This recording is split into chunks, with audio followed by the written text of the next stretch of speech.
Hello, everyone, and welcome in to another episode here of the RTI and VR2 Recruiting Podcast. We're back for a second one this week. We were telling you guys we were wanting to do two with you this week because we felt like we owed you a mailbag one because it's been a while since we've done it. So we're happy to be here, and all three of us are back for this episode, joined by Matt Ray and Brandon Martin of Vols Recruiting Reports. Appreciate you guys joining me for this episode, guys. We got a lot of questions to get through, so let's get right into it. A lot of you all sent in questions on Twitter for the mailbag episode of the RTI and VR2 Recruiting Podcast. So thank you all so much for sending in your questions.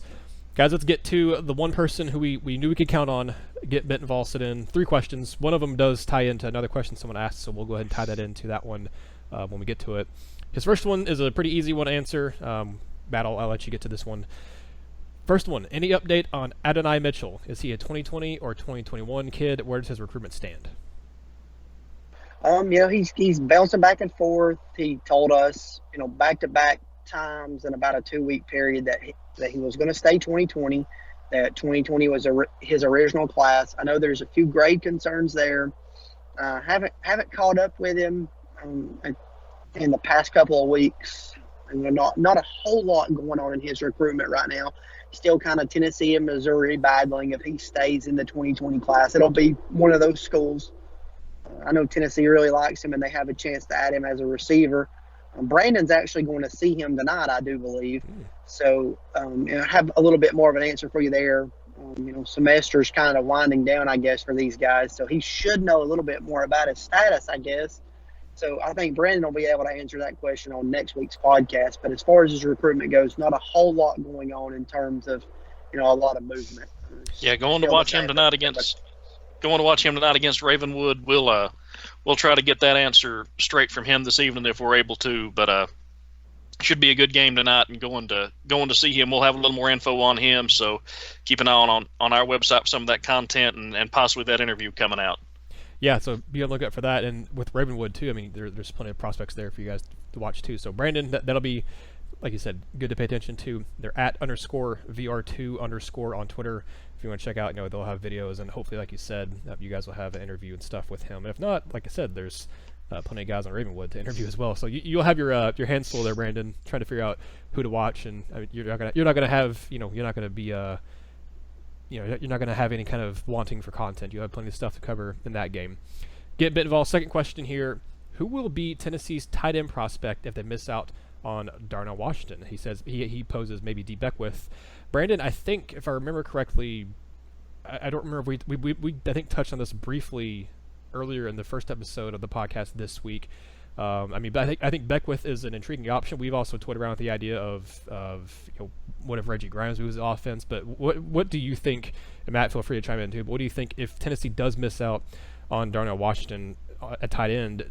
Who do they go to in this class? Because we both talked about we thought Tennessee has a good chance with Darnell, but if they don't get him, who do they go? Or where do they go for tight end?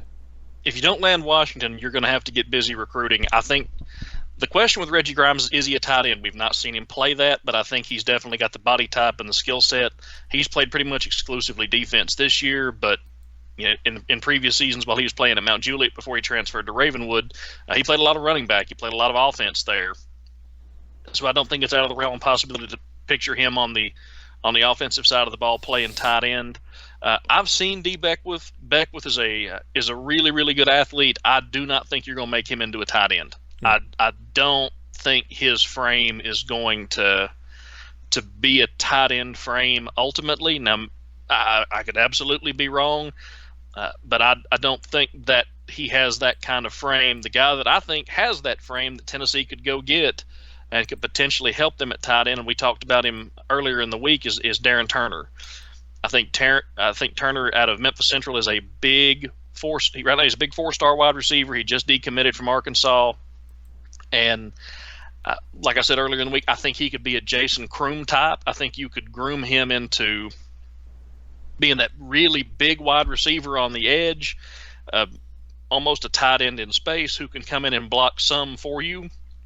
And if you could get him to do that and just be able to help some in goal line this year, you've still got guys like Austin Pope on the roster. You've still got name left me. You've got Jackson Lowe, Sean Brown. Jackson Lowe Sean Brown's a very underrated prospect in this class, especially for what Tennessee is needing for a guy who's a blocker. Sean Brown's an outstanding blocker. I think he can help. So you need a tight end in this class, but I think you need a receiving tight end, and Turner could help you with that. But those are the places I would look. An interesting one going forward might be Blaine Toll, who is committed to Arkansas as a 4-star. I think Rivals has him as a 4-star. 247 may have him as a 3-star. Committed to Arkansas. Tennessee was in his finalists. He's an in-state kid in Arkansas, committed to Arkansas. But it kind of feels like Tennessee's kicking the tires there again and trying to maybe get back in the picture there as Arkansas's class falls apart. Toll's a guy who can play anywhere in your front seven, but I think he can play tight end for the offense as well. So those are some names to maybe look at. Yeah, Toll's one that I kind of forgot about until recently, but yeah, with Arkansas just being the debacle they are, I think that's an interesting one. Matt, do you have anyone else you want to throw in there before we move on to the next question? No, I think Turner's probably your best possibility there. There's the possibility of Grimes, but things have been so hit or miss with him. I'm not sure that you're going to land him at this point, regardless of what you do. But I think Turner's probably your best possibility. I think they're going to have to start recruiting Turner a little bit harder at this point. I think there were some concerns about never being able to get him to campus, and I think that's understandable. But now he's decommitted from Arkansas. I talked to him a little while back. He's been working to set up an official visit to Tennessee. We'll see if that official visit comes to light. But if it does, I would look for Tennessee to be a major player there. Half of Memphis, it seems like, is already committed. So I think Turner's probably your best possibility. I don't think you can rule out Toll, but I think Turner is the guy. You brought up the Memphis kids, so I'm going to go ahead and it feels like a natural transition to me to a couple of questions we had here about a couple more Memphis kids. One was Evan Reeves asking, where does Tennessee stand with Amari Thomas and Marcus Henderson? And then we also had TWA ask about Chris Morris. He said, what are your thoughts on Chris Morris attending the Tennessee and Kentucky game last week? Do we feel that he's really there for Kentucky, or maybe he's there for Tennessee? If Tennessee possibly wins out this season, do we see maybe Morris could flip to Tennessee? So, of course, Morris is no longer technically in Memphis. He's over in Arkansas, but he's still a Memphis kid. So, Matt or Brandon, I guess I'll throw this first over you, Matt. Your thoughts on where Tennessee stands with both Amari Thomas and Marcus Henderson, and then the kind of more in-depth question about Chris Morris as well. Tennessee's in a really good spot with Amari. Also in a good spot with Marcus. You have to get Marcus out here for an official visit, but Marcus has some strong ties here. He's really close friends with Eric Gray. He's got a relationship with Jerome Harvin. He knows all the guys. He knows the lineage of Tennessee, recruiting Memphis offensive linemen and what they've been able to do.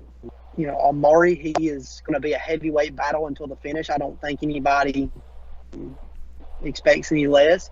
Now, I think Amari's recruitment gets a little bit more interesting to watch with Jay Hardy opting to choose Auburn.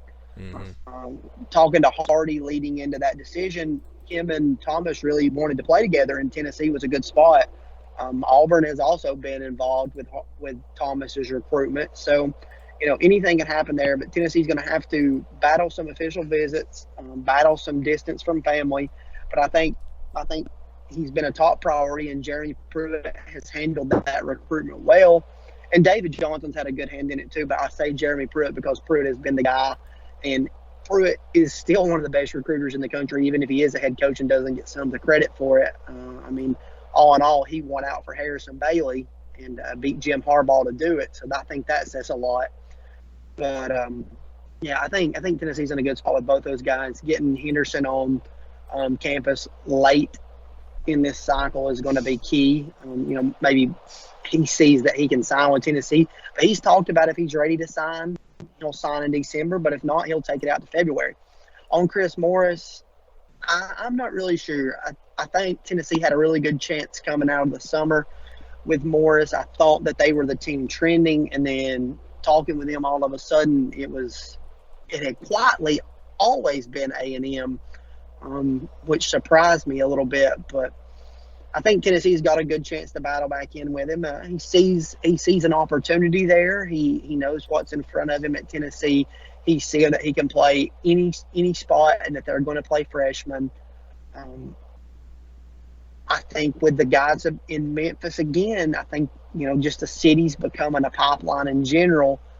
Finally, I think that's going to weigh on Morris a little bit. And if Tennessee can get him back out there for an unofficial visit, anything can happen at that point. I think getting these kids on campus late in the cycle is going to be huge. So they need to get Morris back out there for an unofficial visit and sell him one more time, and they may have a chance. But right now, I'm not reading too much into that.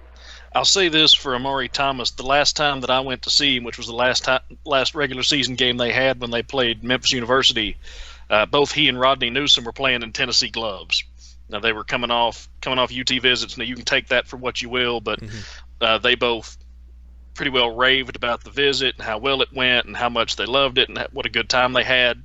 Tennessee it sounds like, really on the verge of offering Rodney Newsom, who is we talked about, I think maybe one of the first podcasts we did, Nathaniel, a guy that I had seen who just kind of blew up on tape to me later that I keep saying is a lot better than what he's rated. His junior tape and senior tape don't look like the same kid. He's playing left guard next to Amari and is also an incredible athlete. The two of them are close. Tennessee sounds like they're really, really close to offering Rodney. I think that would help move the needle with Amari. I think after the last time I spoke with him, I think Amari is probably, if signing day was today and Amari had to sign, I think it'd be Tennessee. That's my opinion, but I think it would be Tennessee. Marcus Henderson's got a visit set up. He was in the process of setting up an official after that game. I got to talk with him that night. Got to talk with him as well that night. And it's set up for the Vanderbilt weekend, I'm pretty sure, Brandon. Yeah, that's what it was. He was setting it up then, wasn't sure exactly when it was going to be. Since then, he's told us it's going to be the Vanderbilt game. So Henderson's got an official set up. That's going to be big. I think they're in a good place with Amari Thomas now. Chris Morris being in West Memphis, Arkansas, just across the river, I've not had a chance to see him. Of course, he's a Memphis guy. I sort of think that ship sailed. I think he's probably A&M, but if Tennessee can reel in these other big Memphis linemen, and we've talked about this on here, those Memphis guys, the elite talent's close. Somebody put it to me like this the other day. It's like a really big small town. all the top end talent, they all know each other. Most of them are friends. They all know each other. They're all on each other's radar. And I think if Tennessee could come in and pull, Bryson Easton, Tamarian McDonald, Martavius French, if you get an Amari Thomas, if you get a Marcus Henderson, if you maybe make a move for a Darren Turner, who I think if Tennessee presses for, I really believe they can get, and I think they have a need for him. I think that's going to weigh on Morris. I'm like Matt. I think that could move the needle. I think he probably stays with A&M, but if Tennessee does really well in that Memphis recruiting cycle this year, that could change some things. Yeah, Morris will be interesting. There are a couple of kids that Tennessee is pursuing that are potential flip candidates that'll be intriguing to watch down the road here. To go back to Get Bentonville, and this is his last question, and I'll tie it into Evan Reeves' other question, because Evan and Get Bentonville are the only ones that I saw that really asked more than one question in their response here. But Get Bentonville asked, number 3, is there a slight lack of urgency in recruiting right now? Seems some of the assistants aren't out there like they should be. And then Evan Reeves asked, he said, I was really surprised to hear that Rocker wasn't out recruiting this week.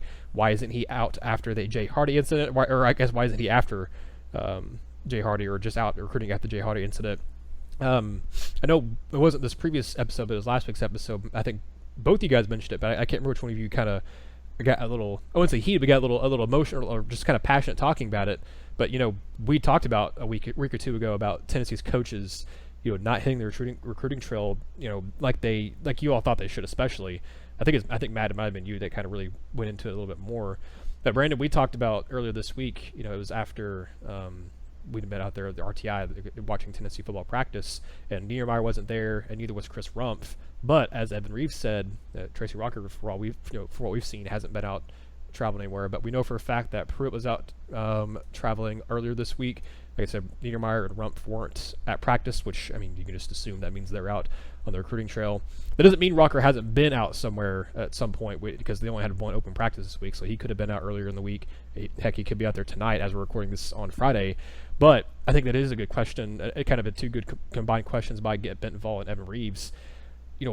we kind of touched on it a little bit why we think it happens, but Matt, do you think we do see maybe Rocker get out there more? Do you think we see some more coaches here with this being the bye week? Do you think, with this being Friday night and playoffs and stuff happening, do you think we see pictures or tweets of Tennessee's coaches or coaches thanking Tennessee's coaches for coming out and seeing their prospects? Because I think we do. I think, like I said earlier this week, we saw Pruitt said he was out recruiting Niedermeyer and Rumpf at practice.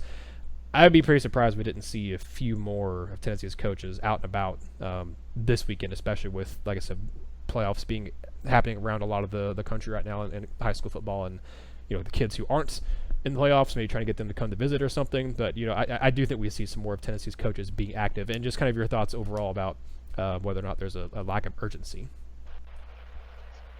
Yeah, I'd be shocked if Tennessee's coaches aren't out a little bit more this week. Macaulay is hosting Christian Brothers tonight in Chattanooga.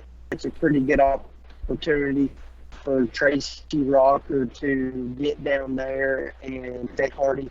Hardy told Ryan after his announcement that he didn't have quite the bond with Rocker that you would expect. Maybe that's lip service, but to head up to Tennessee, as many times as he did, and them to be a legit contender, and for the momentum to really shift like it did, because it was Tennessee.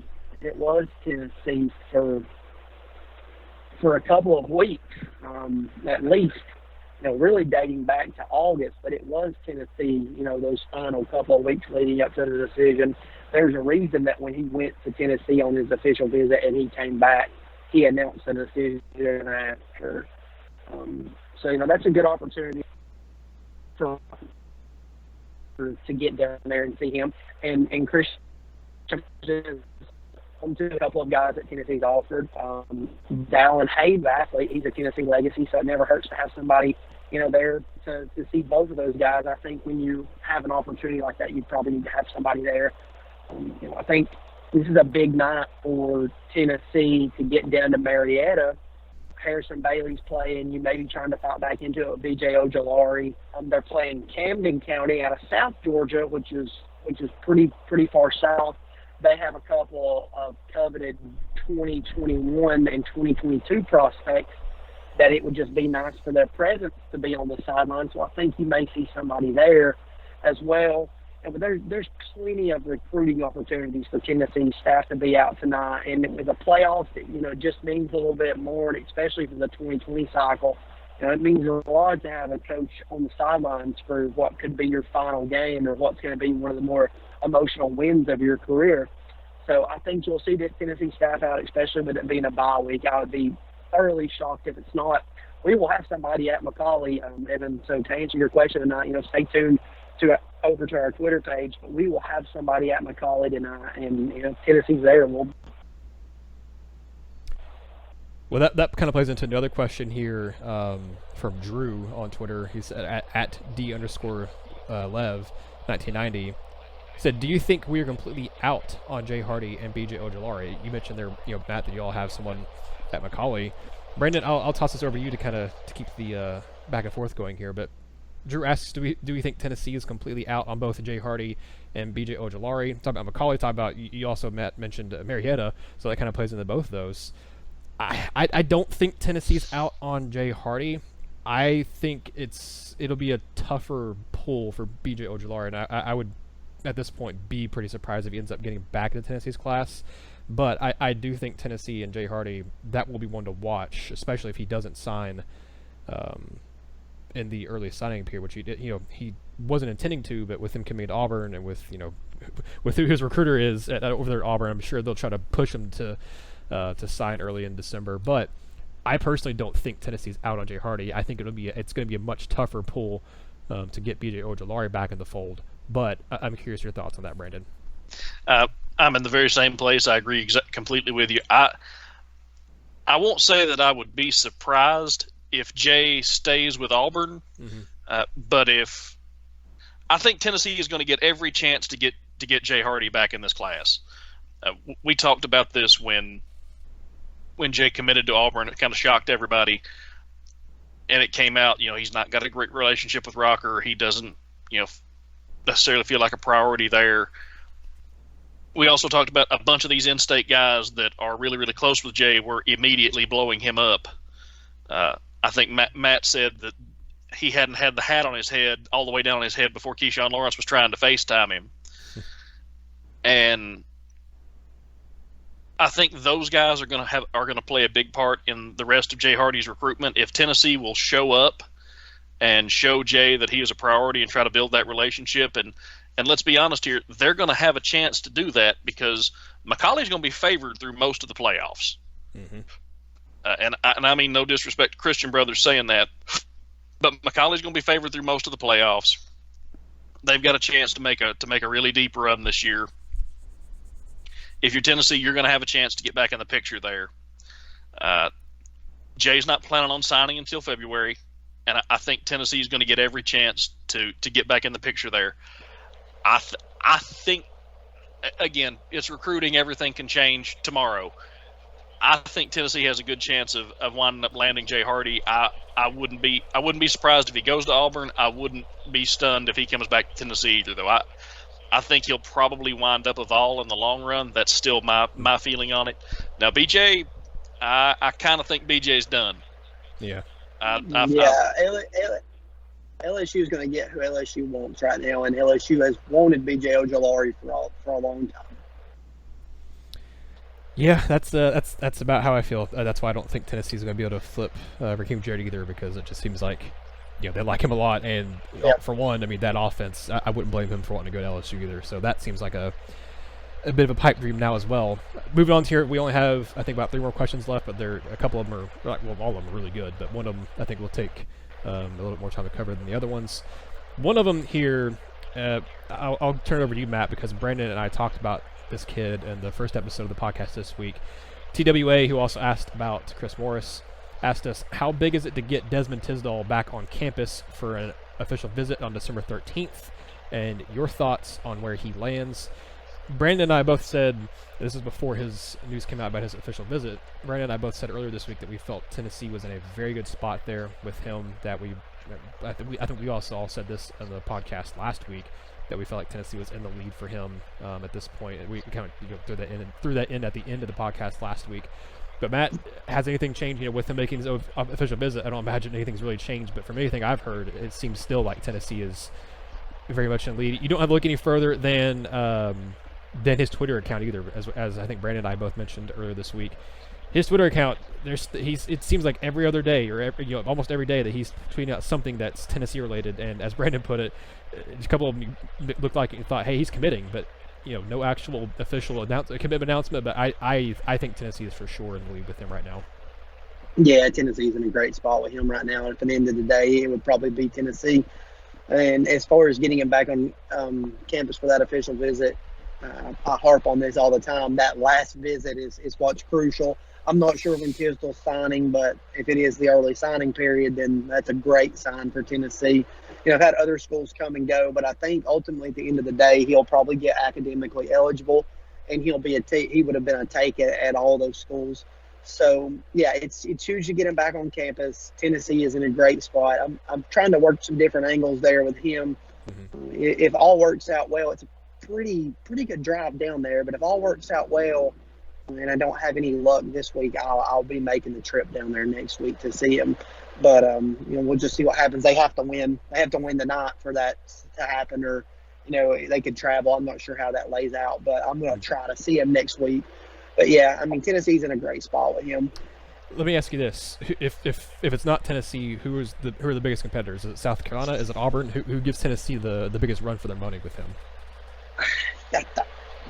I think it could be both. I think Nebraska's a school that's been mentioned as well. I'm not sure. I'm not sure everything that's going on there with Nebraska, but he's probably going to have some other schools come in too late if they see that he is going to be able to get academically eligible. So that's going to make things interesting. I know Chad Simmons reported that Nebraska was at his school last week, and that Tennessee was expected there today. So there are schools that believe he's going to get eligible and they're going to battle for him. So, you never know who's going to come into the picture. But right now, I think it's probably going to be South Carolina as the main competition, at least for the time being. Brandon, I'll toss this next question to you. We've got a couple more here. Drew again asks us, who asked us the question about Jay Hardy and BJ Ojulari. He also asks, do we think any of Tennessee's big offensive line commits, Javonte Spraggins, Kyrie Miller, James Robinson, do we think they might be moved to play defensive line? Drew says, I think we may need depth at the interior D-line position. I think it's a good question because right now you look at the interior of the line, you don't really lose anybody off the defensive line this year, but you don't have a lot of those big body guys that at least at the nose guard position. You have Elijah Simmons who you're bringing along, and he's obviously redshirting this year, but they played him a little bit against Kentucky. He'll probably play a little bit against Missouri and Vanderbilt as well to keep his red shirt. And I don't if/when Tennessee makes a bowl game this year, I don't think he'll play in the bowl game if they play him. Obviously, he definitely won't. If they play him both of the last regular season games. Aside from him, you don't have, looking at the roster, you don't really have another kind of big nose guard type of guy. But that's also a position that you don't need, a bunch of nose guards. You need, the way Tennessee plays their 3-4 defensive line, you don't, the amount of bodies you need at the defensive line isn't as much as you would need in a 4-3. I say all that to say that I don't think I don't think any of those guys move to defensive line. I think if someone moves to defensive line for Tennessee in this class, that's currently committed to them, it might be Cooper Mays as a guy we've talked about before, but even that, I still think he stays on the offensive line. But Brandon, do you think any of Tennessee's big guard guys, do you think they move the defensive line, or do all three of them stay on the offensive side? I think Spraggins and Robinson definitely stay at guard. I think if anybody moves to defensive line, I'm like you. I think it would be Coop. Kyrie Miller's interesting. Yeah. Kyrie Miller is interesting. Now, you don't have a huge need at nose guard because Tennessee has been playing Greg Emerson there. Mm-hmm. And Emerson has been playing very, very well in that position. He's played very, very well there. And next season you're going to have Emerson back, who's just a redshirt freshman this year. You have Elijah Simmons, who is a freshman right now, but is redshirting. Now, there's two nose tackles for you right there. Next season, you're going to get Emmett Gooden back. Yeah. And Emmett played some at defensive end in that 3-4. He's played some nose tackle in that 3-4 as well. So there's a three-man. That's a pretty good, pretty deep three-man rotation you've got there. Not to mention you've still got Aubrey Solomon on the line. You're still going to have Savion Williams. You've got some depth up front.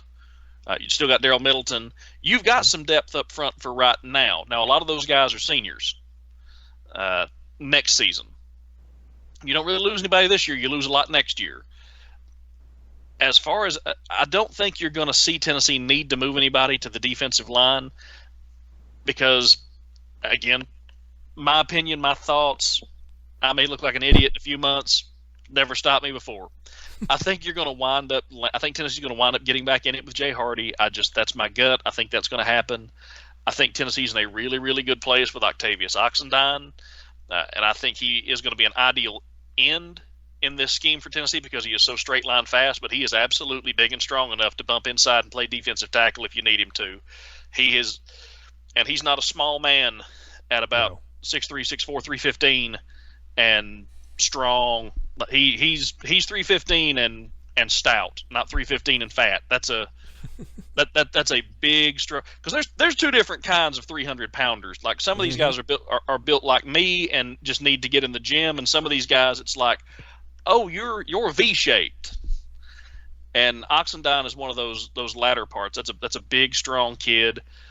If Tennessee were to land Amari Thomas, Amari could come in there and play there. So if you really needed depth there, Rodney Newsome out at Briarcrest that plays with Amari. Briarcrest runs a 3-4. Amari plays defensive end out there. Rodney's their 3-4 nose tackle.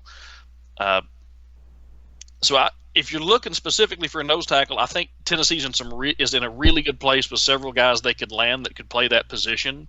Plus, they're a bit younger there than the other spots on the defensive line, so I don't think that's going to be an issue. The other guy that might move to defense if Tennessee lands him is Marcus Henderson. Henderson has been playing some end. He's dropped some weight. I think he's probably still better at guard, but he could definitely be interesting as a 3-4 defensive end on this team at his weight now. He really showed me something when I got to watch him play Briarcrest and play Amari, he's got some better pass rush moves than I realized he did. He really, really impressed me in that game. He's a technician on the offensive line, but he can help on defense as well. So there's a few guys that can move, but for nose tackle, I think Robinson and Spraggins are staying where they're at. Miller might get a look just because he's huge, but if Tennessee lands who they're wanting to on this defensive line, I think they'd like to keep Miller on offense. Yeah, I think they're trying to get him to eventually turn into a tackle. What does it sound like from what he said, the coaches told him, because he plays mostly guard right now in high school, but they've talked to him about playing both guard and tackle, and they like his frame as a tackle. I think he has the best frame out of anybody that's currently committed to Tennessee in this class, and I think they like his potential if he trims down enough to be a tackle. So I think if he moves anywhere, it might be from the interior of the offensive line to the outside of the offensive line, but I think he stays on offense too. Last question here. Matt, I'll toss this one over to you. Of course, obviously, Brandon, feel free to chime in too if you want to, or anything you want to say with it. But 2 questions here from Nelson and Jackson. One is Mordecai McDaniel still solid with Tennessee, and 2 is Tennessee recruiting Ricky White. I think Mordecai is still pretty solid with Tennessee. I know obviously he's one of Tennessee's commits who are getting a lot of attention from some high-profile programs. You get there when Jimmy Callaway into that conversation, Keyshawn Lawrence in that conversation, and really actually the Tennessee's newest commitment, Jamar Butler, is going to be taking official visits. But I still think he really likes Tennessee, and unless he just gets absolutely blown away on one of his visits he's going to be taking, I think he sticks with Tennessee. But I think Mordecai is still pretty solid to the Vols. Curious your thoughts on that, Matt. And then the other question I think you'll spend more time on is Tennessee recruiting Ricky White, because he's a Marietta kid. You all have talked about Ricky White before, and you both have said that you thought Tennessee should kick the tires there more, or maybe should recruit him more. So is Tennessee recruiting him? So with Mordecai, I feel pretty confident right now in saying that he is still pretty solid in Tennessee. I wouldn't go more than that, but I feel pretty confident saying pretty solid. I think Florida will get a visit from him, and they're a school that's never went away. They were one of the finalists. He's got some family down there. I think he'll give them a visit. He'll give them a look, but it really just comes down to if he sees what he likes there. I think Tennessee's prioritized him. The track and field program's really big to him. There's a long history there. He's going to do both. So I think he likes that about Tennessee, and I think that's one of the things that really pushed him over the top. It's what he told me when we did his commitment interview as well. With Ricky White, Tennessee had him. They were contacting. They were talking. I've talked to some people around him. They haven't really turned up the heat, and I don't know that they're going to at this point. Jalen Hyatt's that speedy receiver that they like. Callaway's going to play slot as well. So I don't think you're going to take 3 slot receivers in this class right now. It's just my thoughts on it. So I don't look for them to do anything moving forward with Ricky White. Well, that's interesting. The Tennessee has a need at receiver, but they do. But at the same time, if they can hold on to both Hyatt and Callaway, and I think Hyatt's a pretty stone cold lock. I'd be stunned if Hyatt went anywhere else at this point. Him and his dad, especially on Twitter, seemed very, very bought in Tennessee. But assuming they hold on to him and Callaway, those are I like both those guys a lot. As Brandon and I both talked about earlier this week, getting a big body guy wouldn't be a bad thing with Darren Turner. But you also have Theo Jones-Bell they're going after. There's a couple other receivers they're going after. I just don't know if Ricky White isn't high enough on their board. I don't know that there's, I don't know if there's enough space to bring in a guy like that unless they miss out on someone else. Maybe that happens and they go after him after that. But I'm with you. I just space is limited in this class. It's not as limited as it's been in the 2019, 2018 classes, but it's still, when you have as many needs as Tennessee does in the recruiting trail, that just by extension makes your class a little more limited, because you can't be as free with the numbers. You can't take chances on as many guys, because you kind of have to hit on as many guys as you can, and the way Tennessee is having to recruit right now. Yeah, and the other thing is, I guess I said you couldn't take 3 slot receivers. Well, Theo Jones-Bell's probably going to be a slot receiver as well. But yeah. Theo Jones-Bell would be the elite receiver of this class. his who he's being recruited by, who he's committed to, obviously, and Alabama wants him. His national rankings indicate how elite he is. But I think when you look at that on the opposite side of things, If you get Theo Jones-Bell, I think Jimmy Callaway gets his first look on defense. Oklahoma is recruiting him to play defense. Georgia has mentioned defense. Some of the other schools have come around are talking about cornerback. He's a long, rangy guy. I think there's a possibility that he could see some time on defense. We talk about it a lot. Jeremy Pruitt likes athletes that he can mold into defensive backs. He can teach them his way, which is got a pretty proven track record of being the right way. And I think that is an option there as well. I think the guy in this group that is not talked about nearly enough. I know Callaway jumped up and is the high 4-star. I know everybody loves Theo Jones-Bell. Y'all, if you've not watched Jalen Hyatt's tape, it is. I don't know what his season tape is at now, but it's 8 or 9 minutes of him scoring touchdowns. That's all it is. It's 8 or 9 minutes of him scoring touchdowns. And it's not just using that blistering, blazing speed that he has. I think he has the best routes of anybody in the country coming out right now. His routes we are said impeccable. Brandon, you said that the early on when we all were first doing this podcast together, it was when Jalen Hyatt committed. We said that on the podcast. We both said that in that podcast where he committed that, hey, we both think he has some of the best route running of a high school prospect that we've seen in this class, especially. I would say live since I've been doing this. I haven't saw Hot live, but Hot has a really extensive route tree. This is going to hurt some Tennessee fans because I agree with what Nathaniel said. But Rakim Jarrett is probably the best route runner in the 2 years that I've been doing this that I've seen live in person, and that includes George Pickens, Jaden Hazelwood, Theo Weiss, those 5 stars from the last class. Jarrett's pretty special, but Hot has an extensive route tree, and I agree full on with what you guys said. I think his ability to stem routes, that just quick twitch to go along with the speed that he has is kind of what sets him apart. I think his size, is a knock against him for some reason, but hey, it is what it is. Yeah, I didn't mean to cut you off there, Brandon. You had something else you wanted to say about Jalen?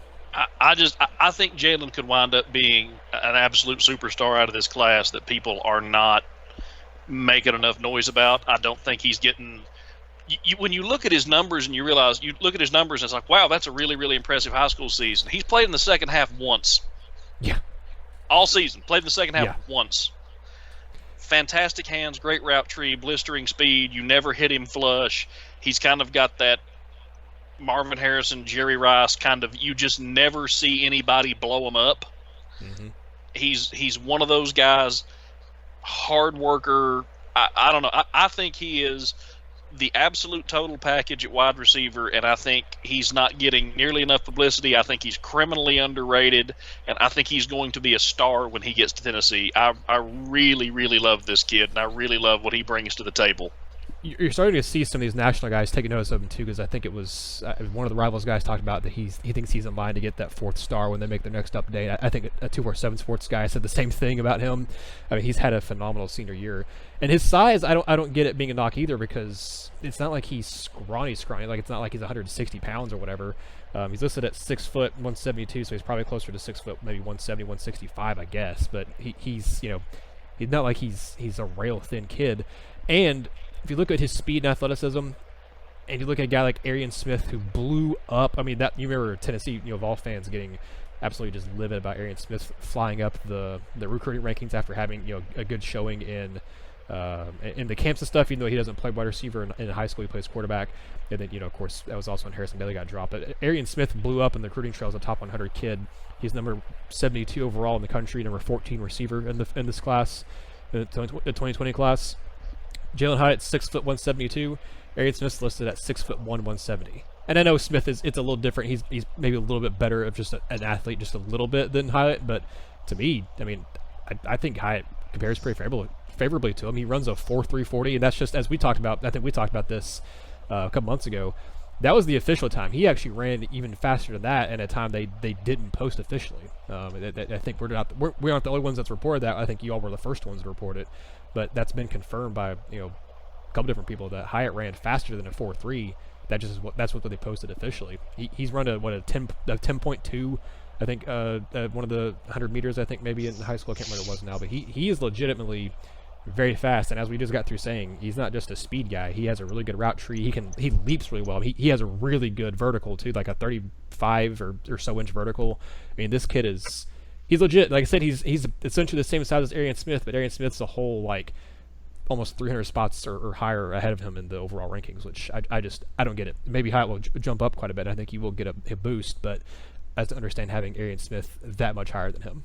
He look on film, the Tennessee comparisons that I make, I see some Peerless Price. I see a lot of Joey Kent. He really reminds me in his build and the way he plays of those two guys, but especially of Kent. But the NFL comparison I keep coming back to, he looks so much like Marvin Harrison. It's scary. He's that build. He's never going to be a big guy. That's not what he is. But great shape, has the speed, has the routes, and he's somebody you look at him like, oh, I've got this, until you don't. And he catches everything that comes near him. You don't ever see him put a ball on the ground. He doesn't drop passes. He does everything you want well out of a wide receiver. And I think he's one of the most slept on players in the country. I think Tennessee is getting an absolute stud in this kid. And maybe he plays in the slot. I think you can put him out wide. I think he's going to be a nightmare for SEC teams, especially when he gets a quarterback like a Harrison Bailey or a JT Shroud or a Brian Maurer, who have got that big cannon arm that can make you've got to defend the whole field with him. And if you make a mistake, it's a touchdown. He's got that kind of speed, and he's going to have quarterbacks that can make him a threat all over the field. I really like what he brings. Well, guys, I think that's where we'll go ahead and finish off this podcast. Thank you to all of you who sent in questions this week. I think we answered all of them, at least the ones that I saw on the question thread there on Twitter. Guys, I've already mentioned a lot of the places you're going to be, where you're going to be tonight. As I said, we're recording this on a Friday. I'm not sure when this will come out. It'll probably come out sometime Friday evening, so y'all may already be out on the field watching and taking notes and taking video of the kids as this comes out. But is there anything you want to plug, Matt? I know you talked about y'all were going to try to get interviews with a few different kids. So is there anything you have currently out you want to plug? And then, like we said earlier, stay tuned because you guys will probably have a lot of content coming from tonight's games. Yeah, there'll be a lot of content coming from tonight's games. Brandon will be at Ravenwood to see that game, and Dale will be at McCauley. I'm on the road, but I'm headed to a hunting stand for the weekend. I'm headed to my tree stand. I'm headed out past Nashville, so I'm going to have the weekend off. But I'll still be working the phone lines and stuff like that and sending text messages out. But, what I mainly want to plug is I put out on Twitter about an hour and a half ago. We recently just rebranded. We have a new website, a lot more functional than the old website that I made from scratch. We have a new URL. We will just from now on be VR2.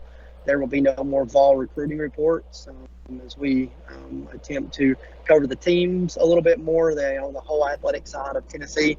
The recruiting coverage will stay the same. That'll be my primary focus. But I just tweeted out. You can go over and check it out. VR2.site. A very simple URL there, but we were able to add a lot more functionality to this website. A lot more ways to interact with you guys. Our premium content is actually going to be on there now, so we can choose what article that we post, and it'll come straight back to the website. We can choose how it is. It's much easier to sign up. We were doing the Patreon thing before. So we have recruiting video pages from all the stuff that Brandon does. We have, the commit list on there now. We have all of our articles on there now. At different sections. So, just go over there and check it out. Let us know what you think. We're looking for any kind of feedback at all. Heading in a little bit of a different direction. A lot of the same, be doing a lot of the same stuff, but hopefully at a higher level, which is what we've always wanted to do. We attempted to partner up with a volunteer roadshow, which I think very highly of those guys over there. We just weren't able to make ends meet, and sometimes that's just how business goes. You'll still be sharing some of their content, some of their team-related stuff, from time to time. And really think highly of Bobby and Billy Ratliff, former Vol, Luke Thomas, who's their senior writer and editor over there, but just weren't able to make it work. So, like I told our premium users this morning, kind of back to square one about a week ago, had to decide what we were going to do. So I sat down and went through some design stuff on a new website. We had to get the Vol recruiting reports out if we wanted to be able to cover the university, a little bit better. So we'll just be VR2 from now on. So everything will stay the same, except there's a new website that's a lot more functional and should have a lot better content. So you guys check it out.